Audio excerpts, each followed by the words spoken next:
Salut à tous les amis, bienvenue sur Carton Rouge TV, très heureux de vous retrouver, c'est l'avant-match, 5e journée du championnat de France de Ligue 1, déjà la 5e journée. Alors avant de faire cet avant-match, de rentrer dans le détail des enjeux de ce match, n'oublie pas de t'abonner à la chaîne si ce n'est pas déjà fait. On a passé les 24 000 abonnés et on se rapprochera tranquillement des 25 000 abonnés, donc n'hésite pas à le faire, à cliquer sur la cloche de notification et puis, soyons fous, tu likes la vidéo comme ça fait plaisir.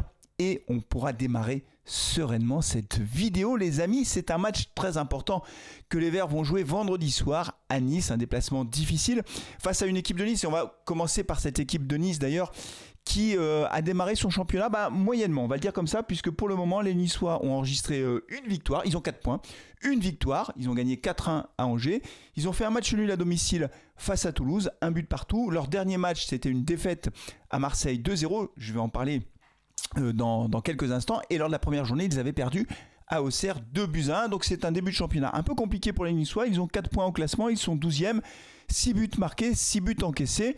Notons que les Niçois auront quand même beaucoup d'absents puisque Laborde est absent, mais il n'y a pas que Laborde qui est absent, on a également Mofi qui est bien sûr toujours absent puisqu'il a été gravement blessé au genou, on a Camara qui est incertain et puis Boudaoui aussi qui est absent, donc il y a quand même pas mal de joueurs qui sont absents pour une équipe niçoise qui joue en 3-4-3, qui pourra compter sur qui?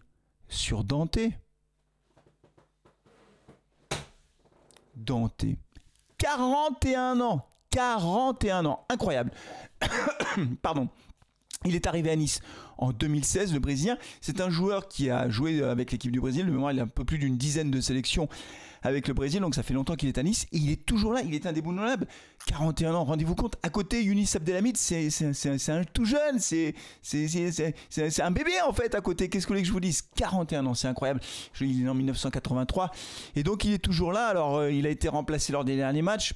Moi je suis très très respectueux et admiratif des joueurs qui sont capables comme ça de se maintenir au plus haut niveau pendant très longtemps. Mais vous connaissez ma position. Alors là c'est encore certainement plus vrai pour Dante, je sais pas.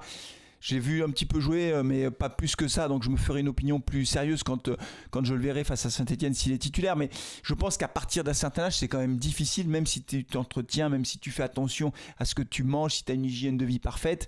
Ben ouais, parce que le corps, c'est voilà, tu vieillis et c'est quand même plus compliqué. Mais franchement, respect, parce que être encore à ce niveau-là à 41 ans, c'est très impressionnant. Donc il sera certainement dans la défense niçoise, puisque c'est le capitaine niçois.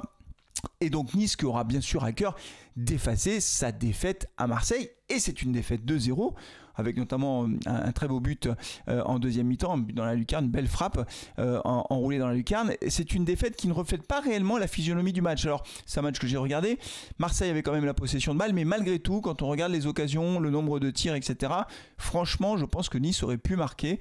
Ils n'ont pas été très réalistes devant le but. Tout ça pour vous dire que ce sera un match difficile, voilà, parce qu'en plus on joue à Nice et qu'ils veulent se relancer, et que Franck Haise, l'entraîneur de Nice, lui bien sûr a à cœur de réussir avec son nouveau club, et que tout ça mis bout à bout fait que pour Saint-Etienne ce sera compliqué. Mais compliqué ne veut pas dire impossible.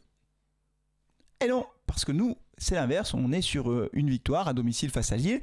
Je pense que c'est une victoire au-delà du match, on en a parlé, je pense que c'est une victoire surtout qui va libérer un peu les têtes, parce que voilà, on a remporté notre première rencontre en Ligue 1, on a marqué notre premier but, et forcément la semaine d'entraînement, j'y ai pas assisté, mais j'imagine qu'elle était quand même un peu plus légère, à la fois pour le staff, pour Odo, mais aussi pour les joueurs, parce que quand tu fais une semaine d'entraînement après une victoire, forcément ça donne des sourires, ça donne un peu plus la pêche, donc tout ça c'est très bien. Du côté des absents, on le sait, côté stéphanois on a toujours les mêmes, on a Wadji qui est absent, Briançon qui n'est pas encore opérationnel, Monconduit qui est blessé pour longtemps, et de même que Masson. Mais en même temps, j'ai envie de vous dire que, et là je suis prêt à prendre le pari, parce que on finit par le connaître un petit peu Odo. Bah oui, quand même un petit peu. Moi, je vous prends le pari, mais dites-moi si vous êtes d'accord, qu'on aura la même compo que face à Lille. Parce que Odo, en fait, il aime bien s'appuyer sur une ossature. Il aime bien garder les mêmes joueurs. Si ça fonctionne, il gardera les mêmes joueurs. Donc, prenons l'exemple, je laisse bien sûr les gardiens de côté, l'Arseneur qui est titulaire, mais prenons l'exemple de Abdelhamid. Il a fait plutôt un bon match face à Lille. Donc il va rester, c'est sûr, même s'il a fait un mauvais match, comme il est capitaine, il reste. Bisinca qui était un petit peu blessé, finalement sera opérationnel, donc on n'a pas pris de but, donc il va rester. Denis Apia qui a fait plutôt un bon match, qui a été très mal noté d'ailleurs dans l'équipe. Je ne comprends pas pourquoi ils lui ont donné une mauvaise note. Je crois qu'ils lui ont donné 3 sur 10 alors que pour moi il avait plutôt 6 sur 10. Mais Denis Apia sera à mon avis titulaire à droite en l'absence de Masson et Cornu à gauche, il n'y a aucun doute. Et puis après au milieu de terrain qui va confirmer, je pense, j'espère, sa bonne prestation face à Lille. On aura également Amougou et puis Mouefek qui a été très bon. Et puis après Zurico qui nous fait le sombrero, hein. C'est pas la Panenka, je me suis trompé, vous m'avez un peu chambré mais vous avez raison. Le sombrero sur son but qui est passeur décisif, il sera titulaire. Cafaro qui a marqué, il sera titulaire aussi.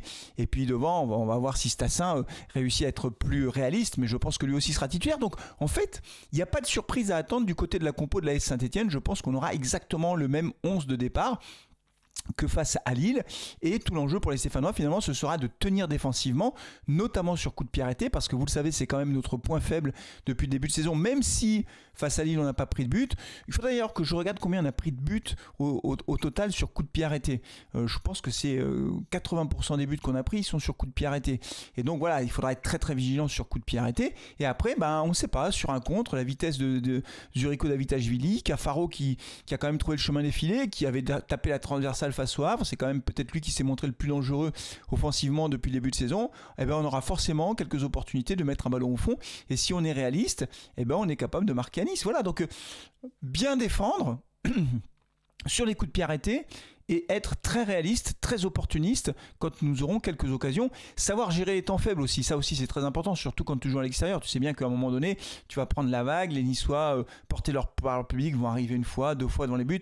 Donc ces temps forts niçois, il faudra les gérer, ce seront des temps faibles pour nous, il faut être capable de les gérer. Ce qui m'a beaucoup rassuré, je vais terminer par ça peut-être, ce qui m'a beaucoup rassuré parce que, ouais, je vous l'ai pas dit mais je vous le dis, j'ai re-regardé le match.